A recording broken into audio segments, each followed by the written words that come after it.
Hello everyone, আসসালামু আলাইকুম। আশা করি সকালে অনেক বেশি ভালো আছো এবং সুস্থ আছো। তো আজকে আমরা বুয়েট রিটেন ভর্তি পরীক্ষায় বিগত 3 বছরে আসা ম্যাট্রিক্সের রিটেন প্রবলেমগুলো সলভ করব। তো চলো শুরু করি। তো দেখো যে বুয়েট 25-26 সেশনে একটা প্রবলেম আসছে যে 2a plus 3i whole to the power -1 is equal to একটা 2/2 ম্যাট্রিক্স আমার দেওয়া আছে। এটা যদি হয় তাহলে আমাকে বলছে যে a two the power -10 is equal two what. আচ্ছা, এই প্রবলেমটা সলভ করার আগে যদি আমরা একটা ছোট শর্টকাট বা ট্রিক্স দেখে নিই তাহলে আমার মনে হয় যে ম্যাথ প্রবলেমটা সলভ করা আমাদের জন্য আরো বেশি ইজি হবে। তো চলো দেখি। আচ্ছা, তো এখানে এই ট্রিক্সটা দেখার আগে আগে থেকে বলিনি, আমি এখন যে ট্রিক্সগুলোর কথা বলবো সেটা শুধুমাত্র আমার ডায়াগোনাল ম্যাট্রিক্সের ক্ষেত্রে হবে। ডায়াগোনাল ম্যাট্রিক্স মানে কি? মানে আমি কর্ণ ম্যাট্রিক্সের কথা বলতেছি। আচ্ছা, তো কর্ণ ম্যাট্রিক্স আশা করি সবাই চিনো। তাও আমি একটু বলে দিচ্ছি যে যদি কোনো একটা বর্গ ম্যাট্রিক্সের শুধুমাত্র মুখ্য কর্ণ বরাবর ভুক্তি বিদ্যমান থাকে এবং বাকি সকল ভুক্তি যদি কি শূন্য হয়, তাহলে সেই ম্যাট্রিক্সকে আমরা কি বলতে পারি? আমরা সেই ম্যাট্রিক্সকে কর্ণ ম্যাট্রিক্স বলতে পারি। যেমন দেখো, আমি এ একটা ম্যাট্রিক্স এখানে লিখে রাখছি, যদি একটু মার্ক করি। দেখো, আমি এখানে একটা ম্যাট্রিক্স লিখছি এ ম্যাট্রিক্স, এটা একটা কি 3/3 বর্গ ম্যাট্রিক্স। আচ্ছা, এবং ভালো করে খেয়াল করো যে এটা হচ্ছে কি আমার মুখ্য কর্ণ, তাই তো? এই মুখ্য কর্ণ। এখন দেখো তো, এখানে শুধু মুখ্য কর্ণ বরাবর এ বি সি মানে ভুক্তি বিদ্যমান আছে এবং বাকি সকল ভুক্তি হচ্ছে কি আমার শূন্য। তাই এ হচ্ছে আমার একটা কি কর্ণ ম্যাট্রিক্স। নিচের এটাও একটা কি কর্ণ ম্যাট্রিক্স। আচ্ছা, আশা করি সকলে বুঝতে পারছো। তো এখন হচ্ছে যে আমরা তো সবাই বিপরীত ম্যাট্রিক্স অথবা নির্ণয় করতে পারি, তাই তো? আমি যদি বলি যে যদি এ একটা ম্যাট্রিক্স হয়, তার ইনভার্স ম্যাট্রিক্সটা কি হবে আশা করি সবাই জানো। হ্যাঁ, আমরা যদি এ ম্যাট্রিক্সের অ্যাডজয়েন্ট ম্যাট্রিক্সকে আমরা যদি তার নির্ণায়কের মান দিয়ে ভাগ দিয়ে দিই, তাহলে হচ্ছে আমরা এ ম্যাট্রিক্সের ইনভার্স ম্যাট্রিক্সটা পেয়ে যাব। ওকে, মানে বিপরীত ম্যাট্রিক্সটা আমরা পেয়ে যাব। আচ্ছা, এটা তো গেল আমার নর্মাল নিয়ম। তো যদি আমার কোথাও একটা কর্ণ ম্যাট্রিক্স বিদ্যমান থাকে, সেক্ষেত্রে ইনভার্স ম্যাট্রিক্স নির্ণয়ের বেলায় আমার একটা খুব ভালো শর্টকাট আছে। সেটা কি? সেটা হচ্ছে যে কর্ণ ম্যাট্রিক্সে কি হয়, আমার শুধু কর্ণ বরাবর ভুক্তি বিদ্যমান থাকে। তো তুমি যখন এই কর্ণ ম্যাট্রিক্সের ইনভার্স ম্যাট্রিক্স নির্ণয় করবা, তখন তার ইনভার্সে গিয়ে শুধুমাত্র ভুক্তিগুলা উল্টিয়ে যাবে। যেমন দেখো, প্রথমত এই শর্টকাটটা শুধুমাত্র কর্ণ ম্যাট্রিক্সের জন্য হবে। তো দেখো এ কিন্তু একটা কর্ণ ম্যাট্রিক্স দেওয়া আছে। তো দেখো তো এর এখানে ভুক্তি কি দেওয়া আছে? এ দেওয়া আছে। তো বিপরীত ম্যাট্রিক্সে কি হবে? শুধুমাত্র ভুক্তিগুলা উল্টিয়ে যাবে। তো এখানে কি হয়েছে দেখো তো, 1/a হয়েছে না? যেমন দেখো আবার এখানে কি দেওয়া আছে, আমার বি দেওয়া আছে। তো এখানে কি হবে? শুধুমাত্র কি ভুক্তিটা উল্টায় যাবে, তাই এখানে 1/b হয়েছে। সেম এখানে দেখো, এখানে সি দেওয়া আছে আর এখানে কি হয়েছে 1/c। মানে মেইন কথা হচ্ছে যে যদি কর্ণ ম্যাট্রিক্স থাকে তাহলে তার ইনভার্স ম্যাট্রিক্সে কি হবে? মাত্র ইনভার্স ম্যাট্রিক্সে শুধুমাত্র আমার এই যে ভুক্তিগুলা উল্টিয়ে যাবে। আশা করি এই শর্টকাটটা সবাই বুঝতে পারছো। ওকে, তো এটা একটা আমার শর্টকাট গেল, এটা সবাই একটু মনে রাখবে। আর হচ্ছে যে দ্বিতীয় শর্টকাটের কথা যদি বলি, দেখো তো এইখানে একটা কি দেওয়া আছে 3/3 আর একটা কর্ণ ম্যাট্রিক্স দেওয়া আছে। ওকে, বাট এখানে দেখো তো এখানে একটা এন দেওয়া আছে। এনটা হচ্ছে কি আমার? এনটা হচ্ছে আমার যে কোনো একটা পূর্ণ স্বাভাবিক সংখ্যা, তাই তো? আর এনটা এখানে পাওয়ার আকারে আছে। তো যদি কোনো একটা কর্ণ ম্যাট্রিক্সে আমার একটা বড় পাওয়ার দেওয়া থাকে, বড় পাওয়ার বলতে ধরো যে 3-4-এর বেশি এরকম কোনো একটা সংখ্যা হইতে পারে। তো যদি একটা বড় পাওয়ার থাকে, সেক্ষেত্রে আমি যদি এই কর্ণ ম্যাট্রিক্সের পাওয়ার ম্যাট্রিক্সটা বের করতে যাই, তাহলে সেটা কি হবে? কিছুই না, তোমার এই যে এই এন পাওয়ারটা আছে না, এই এন পাওয়ারটা প্রত্যেকটা ভুক্তির মাথার উপর বসবে। এন পাওয়ারটা প্রত্যেকটা ভুক্তির মাথার উপরে বসবে। যেমন দেখো, এখানে আমার ভুক্তি কি দেওয়া ছিল? এ দেওয়া ছিল, তাই তো? তাই আর এখানে এনটা কি হয়েছে? এই এনটা এখানে এই পুরো ম্যাট্রিক্সের উপর পাওয়ার কি ছিল? এন ছিল। আর এই এনটা কি হয়েছে? এই ভুক্তিটার উপর পাওয়ার হয়ে গেছে। আশা করি খেয়াল করতে পারতেছো। তারপর এখানে কি ছিল? বি। এখন কি হবে? এই ম্যাট্রিক্সের পুরো পাওয়ার কি আছে? এন আছে। এনটা কিছুই না, এনটা এখন শুধুমাত্র বি এর মাথায় বসে যাবে। এই যে বসে গেছে। বুঝতে পারছো? সেম সি এর জন্য C to the power N হয়েছে। আশা করি সবাই এটা বুঝতে পারছো। তো এই শর্টকাটটা আশা করি সবাই আগের থেকেই জানতে, তাও আমি একটু রিক্যাপ করে দিলাম। আচ্ছা, এতটুকু পারলে আমাদের জন্য ম্যাথটা সলভ করা ইজি। তো চলো ম্যাথে চলে যাই। আচ্ছা, তো চলো সলভ শুরু করি। তো এখানে আমার কি দেওয়া আছে যে 2a plus 3i whole to the power inverse 1 is equal to কি, এটা 2/2 ম্যাট্রিক্স। আচ্ছা, তো শুরুতে আমরা এখান থেকে এ ম্যাট্রিক্সটা আগে বের করি, তারপর হচ্ছে যে আমরা এ ইনভার্সটা বের করব এবং এ ইনভার্স থেকে আমরা এ টু দি পাওয়ার -10টা বের করতে পারবো। তো চলো শুরু করি। যে এখানে কি দেওয়া আছে, আমি কি করব, আমি এই 2a-টাকে মানে উভয় পক্ষে ইনভার্স করে দিই। দেখো 2a প্লাস 3i আমি কি করলাম, উভয় পক্ষে ইনভার্স করে দিলাম। এখন তাহলে কি হবে, এই যে 5 0 0 7 ম্যাট্রিক্সটা লিখলাম, এটা কি হবে, এটা ইনভার্স ম্যাট্রিক্স হবে। তো দেখো সবাই হয়তো ধরতে পারছো যে এটা আমার একটা কি কর্ণ ম্যাট্রিক্স দেওয়া আছে, তাই তো। তো বিপরীত ম্যাট্রিক্সে কি হবে, শুধুমাত্র ভুক্তিগুলো উল্টে যাবে। তাহলে এখানে আমার 5 ছিল, এখানে কি হবে 1/5, এখানে কি হবে 0, এখানে 0, আর এখানে 7 ছিল, এখানে কি হবে 1/7। আচ্ছা ঠিক আছে, ওকে। এরপর কি করতে পারি দেখো তো, আমি যদি 2a-টাকে এ পাশে রেখে দেই এবং 3i-টাকে কি নিব, আমি ডান পাশে নিয়ে যাব। তাহলে এখানে এই ম্যাট্রিক্সটা তো থাকবে, এখানে কি থাকবে 1/5 0 0 1/7। ওর মতো থাকুক, ওর মতো থাকুক। এখান থেকে মাইনাস কি হবে দেখো, 3i-টা মাইনাস হবে, তাই তো। তো সবাই হয়তো বা জানো যে এখানে তো আমার ম্যাট্রিক্সের একটা 2/2 ম্যাট্রিক্স দেওয়া আছে, তাই এখানে আই বা অবৈধ ম্যাট্রিক্সটা একটা 2/2 ম্যাট্রিক্স হবে। আশা করি সবাই এটা জানো। তাহলে আমি যদি লিখতে পারি, আমি দেখো তো এভাবে লিখতে পারি কিনা, 3 ইন্টু এই যে 1 0 0 1, এভাবে লিখতে পারি কিনা সেটা বলতে পারো। আচ্ছা লিখলাম। এরপর কি হবে দেখো তো, এখন আমি কি করব, আমি এই ম্যাট্রিক্স থেকে এই ম্যাট্রিক্সটা বিয়োগ দিব। তো বিয়োগ দাও, আমি যদি লিখি 2a ইজ ইকুয়াল টু, আমি যদি এখানে ডিরেক্ট ক্যালকুলেশন করি 1/5 মাইনাস কি হবে, এখানে হবে 3, তারপর এখানে 0, এখানে 0, এখানে কি হবে 1/7 মাইনাস 3, তাই তো। আমি কি করছি, ওই যে 3 দিয়ে অবৈধ ম্যাট্রিক্সটাকে গুণ দিয়ে এখানে বিয়োগ দিয়ে দিছি। আশা করি বুঝতে পারছো, ওকে।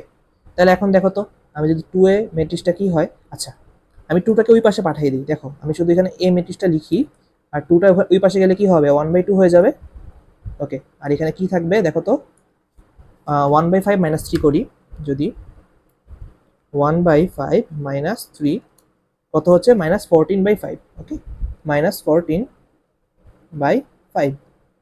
এখানে তো 0, এখানেও 0, এখানে কি হবে দেখি তো 1/7 মাইনাস 3, এখানে কি হবে -20/7।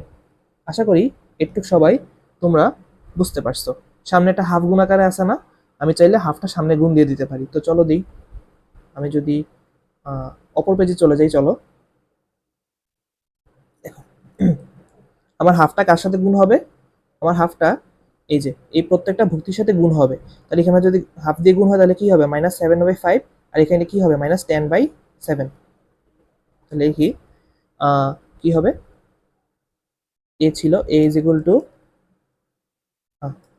-7/5 0 0, এখানে কি হবে -10/7। এরকমই ছিল না, আমি চেক করি একটু, হ্যাঁ এটাই হবে। আমাকে কি বলছে দেখো তো প্রশ্নে, এ টু দি পাওয়ার -10 বলছে না। তো আমি এ কিন্তু নির্ণয় করে ফেলছি, বাট আমার তো এ টু দি পাওয়ার -10 লাগবে। তাই আমি যদি এ ইনভার্সটা বের করতে পারি, তারপর যদি আমি এ টু দি পাওয়ার -10টা করি, তাহলে আমার মতে আরো বেশি সুবিধা হয়। তো চলো দেখি সলভটা। তাহলে আমি যদি তো এখন আমি যদি এ ইনভার্স বের করি, তাহলে কি হবে, A inverse is equal to কি হবে, দেখো এটাও কিন্তু একটা আমার কর্ণ ম্যাট্রিক্স, কারণ মুখ্য কর্ণ বরাবর শুধুমাত্র ভুক্তি বিদ্যমান। তাই কি হবে, আমি একটু আগে বলছিলাম যে ইনভার্সে কি হবে, শুধুমাত্র এই ভুক্তিগুলো উল্টিয়ে যাবে। তাহলে এখানে কি হবে -5/7, এখানে কি 0, এখানে 0, এখানে কি -7/10। হ্যাঁ আচ্ছা, ইনভার্স ম্যাট্রিক্স নির্ণয় করে ফেললাম। এখন দেখো তো, আমি যদি উভয় পাশে আমি যদি উভয় পাশে 10 পাওয়ার নেই, এই যে 10 পাওয়ার নিচ্ছি, ঠিক আছে। তো 10 পাওয়ার নিলে কি হবে, আমার এ টু দি পাওয়ার -10 কিন্তু বের হয়ে যাবে। তো এখানে 0, এখানে কি -7/10, ওকে। আর এখানে কি হবে 10 পাওয়ার হবে। আচ্ছা ওকে, তো এখানে কি আছে, এ টু দি পাওয়ার -10 হয়েছে, ওকে, এটাই আমার দরকার। আর আচ্ছা দেখো তো, এটা একটা কর্ণ ম্যাট্রিক্স, আর এবং কর্ণ ম্যাট্রিক্সের উপরে কি আছে, আমার একটা পাওয়ার আছে। তো পাওয়ারটা কি হবে, প্রত্যেকটা ভুক্তির উপর আলাদাভাবে পাওয়ারটা বসে যাবে কর্ণ ম্যাট্রিক্সের জন্য যেহেতু। তো এখানে কি হবে, -5/7 হোল টু দি পাওয়ার 10, এখানে কি 0, এখানে 0, এখানে কি -7/10 হোল টু দি পাওয়ার 10। এটাই হচ্ছে কি আমার নির্ণেয় a⁻10 ম্যাট্রিক্সটা। ওকে, তোমরা চাইলে এখানে একটা লাইন এক্সট্রা লিখতে পারো যে যেহেতু আমার এখানে কি ভুক্তিগুলোর উপরে পাওয়ারটা কি জোর না, তাই মাইনাসটা প্লাস হয়ে যাবে। তো তুমি চাইলে এভাবে লিখতে পারো যে 5/7 whole to the power 10, 0, 0, 7/10 whole to the power 10। আশা করি সবাই বুঝতে পারছো, এটাই হচ্ছে আমার কি নির্ণেয় আনসার। একটুকু লিখে দিলেই চলবে। ওকে, তো নেক্সট প্রবলেমে চলে যাচ্ছি, নেক্সট প্রবলেমে চলে যাই। আচ্ছা, তো দেখো এখন আমরা কি করব, এখন আমরা 24-25 সেশনে আসা প্রবলেমটা সলভ করব। তো দেখো তো কি বলছে এখানে, এ একটা ম্যাট্রিক্স, এ ইনটু একটা ম্যাট্রিক্স দেওয়া আছে, এটার গুণফল কি এখানে দেওয়া আছে, তাই তো। তো ধরি এটা হচ্ছে আমার কি বি ম্যাট্রিক্স, আর এ আর বি গুণ করলে কি হবে, এবি হবে না, এটা হচ্ছে আমার এবি ম্যাট্রিক্স। আমি কি ধরে নিলাম, হ্যাঁ নাম ধরে নিচ্ছি। আচ্ছা, তাহলে এ ইন্টু বি এবি ম্যাট্রিক্স দেওয়া আছে হলে এ ম্যাট্রিক্সটি নির্ণয় করো। আচ্ছা, তো কিভাবে নির্ণয় করতে পারি, আগে আমরা প্রথমত এ ম্যাট্রিক্সের আকারটা নির্ণয় করতে হবে।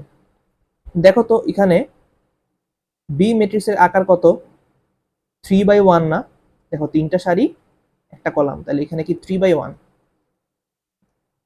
আবার এবি ম্যাট্রিক্সটা খেয়াল করি, এবি ম্যাট্রিক্সের আকার কি দেওয়া আছে, হ্যাঁ সেটাও কিন্তু একটা 3/1 দেওয়া আছে, তাই তো। তাহলে এখন আমাকে তুমিই বলো যে এ ম্যাট্রিক্সের আকার কি হবে, এ ম্যাট্রিক্সের আকার কি হবে। হ্যাঁ, আশা করি সবাই বলতে পারছো যে এ একটা 3/3 ম্যাট্রিক্স হবে। কারণ কি, দেখো বি ম্যাট্রিক্সের সারি সংখ্যার সাথে এ ম্যাট্রিক্সের কলাম সংখ্যা মিলতে হবে, এই যে মিলল। এবং এ বি ম্যাট্রিক্সে কি হবে, এ ম্যাট্রিক্সের সারি সংখ্যা ইন্টু বি ম্যাট্রিক্সের কলাম সংখ্যা বসবে। এই যে দেখো এ ম্যাট্রিক্সের সারি সংখ্যা কি দেওয়া আছে 3, তাই এখানে 3 হয়েছে, এবং বি ম্যাট্রিক্সের কলাম সংখ্যা কত দেওয়া আছে 1, 1 এখানে দেওয়া আছে। বুঝতে পারছো, আশা করি সকলে এটা বুঝতে পারছো। আচ্ছা, তো এখন চলো, এখন আমার তো এ ম্যাট্রিক্স তো আমার জানা নেই, তাই তো। এ ম্যাট্রিক্স তো আমি জানি না এ ম্যাট্রিক্সটা কি। তো আমি ধরে নেই এ একটা 3/3 ম্যাট্রিক্স, এটা আমাদের ধরতে হবে। তো ধরি A is equal to A B C D E F G H I.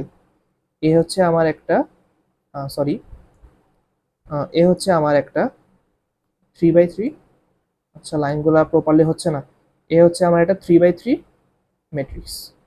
ওকে, এটা আমি কি এজিউম করে নিছি। আচ্ছা, এখন তাহলে আমি যদি এ বি এর মানটা বের করি, সুতরাং সুতরাং আমি যদি এ বি বের করি, এ কে বি এর সাথে গুণ দিয়ে দিচ্ছি, তাহলে কি হবে, এখানে ম্যাট্রিক্সটা লিখি আবার, A B C D E F G H I. এটা হচ্ছে কি আমার এ ম্যাট্রিক্সটা। আচ্ছা, লাইনগুলো আজকে খুবই বাজে হচ্ছে, এটার সাথে কি গুণ হবে, এই যে বি ম্যাট্রিক্সটা লিখবো, দেখো এক্স ওয়াই জেড। ওকে, লিখলাম। এখন আমি কি করব, এখন আমি গুণ করব। তো ম্যাট্রিক্সের গুণ তো আশা করি সবাই পারো, এই প্রথম ম্যাট্রিক্সের সারির সাথে দ্বিতীয় ম্যাট্রিক্সের কলাম গুণ হবে। তাহলে গুণফলটা করি, চলো। কি হবে, এ এক্স, তারপর দেখি বি বি ওয়াই, তাহলে কি প্লাস বি ওয়াই, প্লাস কি হবে, এই যে সি জেড, সি জেড। আচ্ছা, প্রথম সারি গেল, দ্বিতীয় সারিতে কি হবে, D X plus E Y plus F Z, F Z. Okay, দ্বিতীয় সারিও গেল। এবার তৃতীয় সারি বরাবর, তাহলে কি হবে, gx plus hy plus iz। ওকে, তো আমি ম্যাট্রিক্সটা গুণ করে দিছি, ম্যাট্রিক্সগুলো গুণ করে দিছি। ওকে, এরপর আচ্ছা এই লাইনটা একটু ঠিক করে দেওয়ার ট্রাই করি। ঠিক আছে, আচ্ছা গেল। এখন দেখো তো এই ম্যাট্রিক্সটা আমার কি দেওয়া আছে। আচ্ছা, অপর পেজে আমি লিখি, হ্যাঁ অপর পেজে আমি আবার লিখি। দেখো আমি ম্যাট্রিক্সটা লিখি আবার। গুণফলটা কি ছিল জানি, ax plus by plus cz। ওকে, তারপর দিয়ে কি ছিল, dx plus ey plus fz। আচ্ছা, dx plus ey plus fz। ওকে, থার্ড লাইনে কি ছিল, gx plus hy plus iz। gx plus hy plus iz। আচ্ছা, এটা ছিল আমার কি গুণফলটা। ওকে, ঠিক আছে। এখন দেখো তো তোমার প্রশ্নে এবি ম্যাট্রিক্সটা দেওয়া আছে না, এ আর বি গুণ করে যে ম্যাট্রিক্স হবে সেটা দেওয়া আছে না, কি দেওয়া আছে, X plus Y X minus Y zero. আচ্ছা, লিখি তাহলে এখানে X plus Y X minus Y zero লিখলাম। হ্যাঁ লিখছি। আচ্ছা, এখন কি বলতো, এই দুইটা ম্যাট্রিক্স পরস্পর সমান। দেখো এটাও একটা 3/1 ম্যাট্রিক্স, এটা একটা 3/1 ম্যাট্রিক্স। তো দুইটা ম্যাট্রিক্স সমান হলে কি করতে হবে তোমরা সবাই জানো, সহগ সমীকৃত করে, সহগ সমীকৃত করব, সহগ সমীকৃত, আচ্ছা, সহগ সমীকৃত, সহগ সমীকৃত করে কি পাই দেখো তো। সহগ সমীকৃত কেমনে করে, এখানে এক্স ওয়াই জেড এর সহগ এখানে এক্স ওয়াই জেড এর সহগের সাথে মিলাবা এবং প্রত্যেকটার মান বের করবা। তাহলে আমি মিলাই, চলো। এখানে এক্স এর সহগ কি দেওয়া আছে, এ, আর এখানে এক্স এর সহগ কি আছে, 1, তাহলে এ এর মান 1। সেম, এখানে ওয়াই এর সহগ কি আছে, বি, বি লিখলাম, আর এখানে ওয়াই এর সহগ কত, 1 1। আচ্ছা, এখানে জেড এর সহগ সি, আর এখানে তো জেড নাই, এই পাশে তো জেড নেই, তো কিছু নাই মানে কি, জিরো, তো C is equal to zero. এমনি ভাবে পরের লাইন এবং এর পরেরটাও বের করতে হবে। তাহলে এখানে কি ডি এর মান কত হবে বলো তো, হ্যাঁ 1 হবে। তারপর দিয়ে ই এর মান কি হবে, -1 হবে, এবং এফ এর মান কি হবে, জিরো। তারপর দিয়ে কি, জি এর মান কি হবে, জিরো, এইচ এর মান জিরো, এবং কি আই এর মান কি, আই এর মানও জিরো। তো আমার নির্ণয় ম্যাট্রিক্স কি হবে, আমি যদি একটু এখানে সেপারেট করি, সুতরাং নির্ণেয় সমাধান কি হবে, এ ইজ ইকুয়াল টু, তো আমি এখানে কি করব, এ বি সি এর মানটা বসাই দিব, তাই তো। তাহলে এখানে কি হবে, 1 1 0 1 -1 0 0 0 0। এই তো আমার কি এ ম্যাট্রিক্সটা বের হয়ে গেছে, এ ম্যাট্রিক্সটা আমার বের হয়ে গেছে। এটাই হচ্ছে কি আমার নির্ণেয় সমাধান, নির্ণেয় সমাধান। আশা করি ম্যাথটা সবাই বুঝতে পারছো। ঠিক আছে, ম্যাথটা আশা করি সবাই বুঝতে পারছো। তো চলো আমরা এখন নেক্সট সলভে চলে যাই। আচ্ছা, দেখো আমাদের 23-24 সেশনে আরেকটা প্রবলেম আসছে, সেটা হচ্ছে কি, এ একটা ম্যাট্রিক্স দেওয়া আছে, তো বলছে যে এটা যদি হয় তাহলে 1/x plus 1/y plus 1/z এর মান নির্ণয় করো। আচ্ছা, এখানে একটা কি দেওয়া আছে, একটা নোট দেওয়া আছে যে যেখানে এ এর নির্ণায়কের মানটা কি, এ এর নির্ণায়কের মানটা হচ্ছে আমার 0, এবং এক্স ওয়াই জেড এখানে কি কোনোটাই 0 হতে পারবে না। আচ্ছা, ঠিক আছে।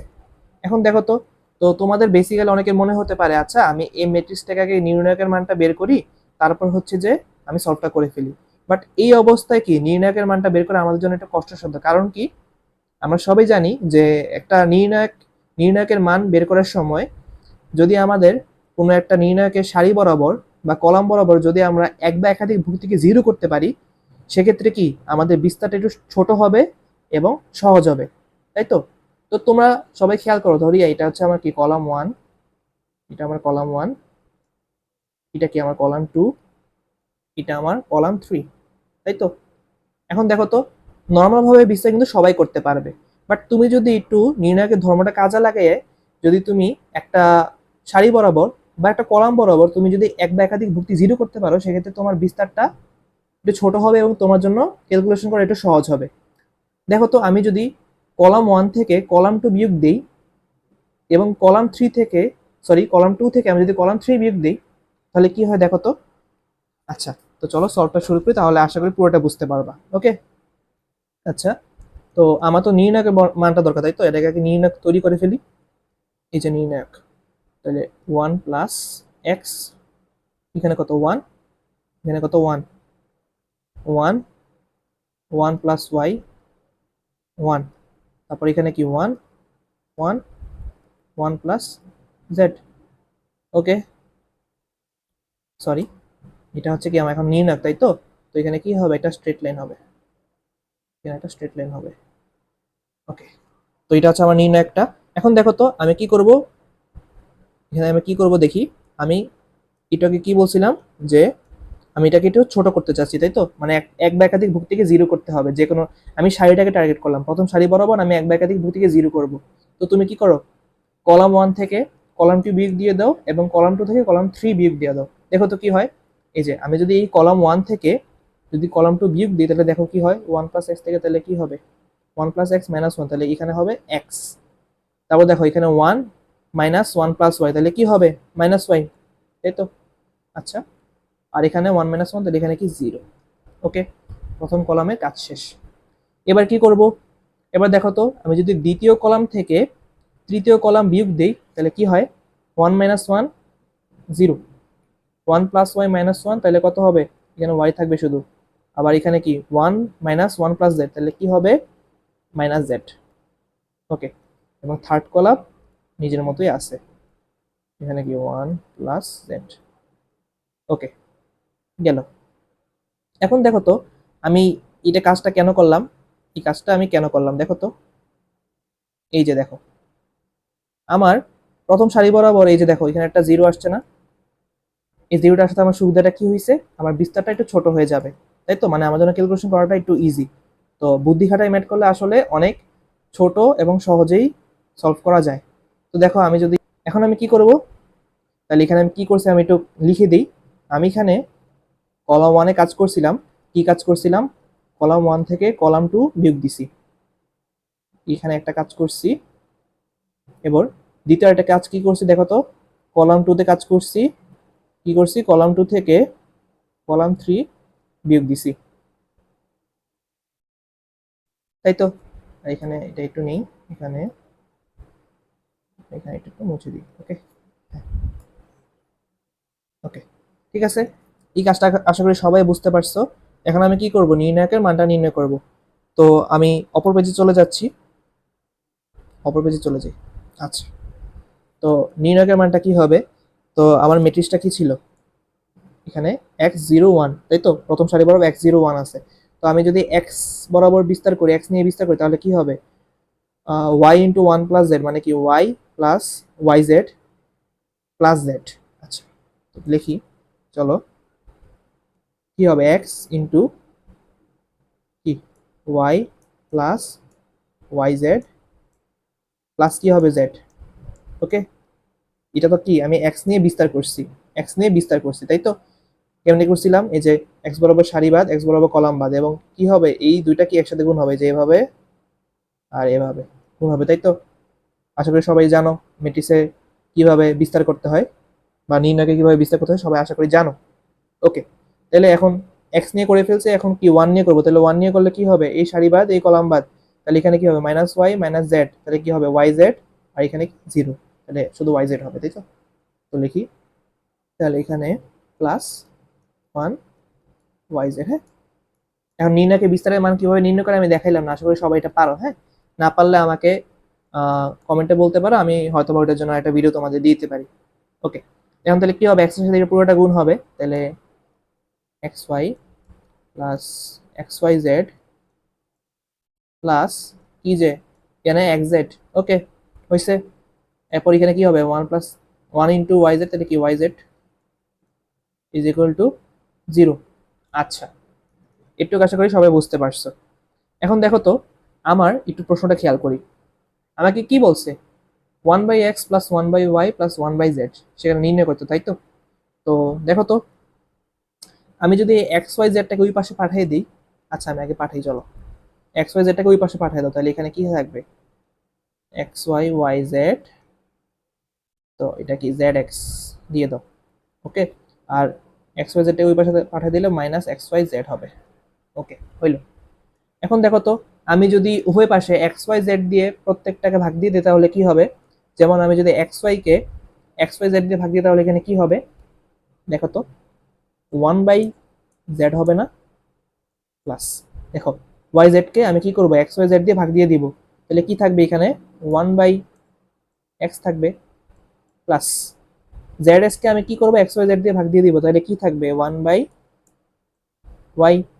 ইজ ইকুয়াল টু, আর এখানে এক্স ওয়াই জেড দিয়ে ভাগ দিলে কি থাকবে -1। ওকে, তো দেখো তো আমার কিন্তু প্রশ্নের এই যে 1/x 1/y 1/z কিন্তু চলে আসছে, এবং তার মান কত আসছে -1। তো আমি যদি একটু সাজাই লিখি তাহলে 1/x, আবার লিখি এখানে 1/x plus 1/y plus 1/z is equal to কি -1। এটাই হচ্ছে আমার নির্ণয় ম্যাথের সমাধান। আশা করি আজকের ক্লাসের সবগুলো ম্যাথের সমাধান তুমি বুঝতে পারছো। তাও যদি তোমাদের কোনো সমস্যা থাকে আমাকে তুমি কমেন্ট বক্সে বলতে পারো, এবং তাও যদি সমস্যার সমাধান না হয় তাহলে আমাকে পার্সোনালি কন্ট্যাক্ট করতে পারো। তো আজকে এই পর্যন্তই থাকবে। তো আশা করি তোমাদের তোমাদের ক্লাসটা খুবই ভালো লাগছে। যদি ভালো লাগে তাহলে বন্ধুদের সাথে শেয়ার করে দিতে পারো। আজকে এতটুকুই। সবাইকে ধন্যবাদ। আসসালামু আলাইকুম।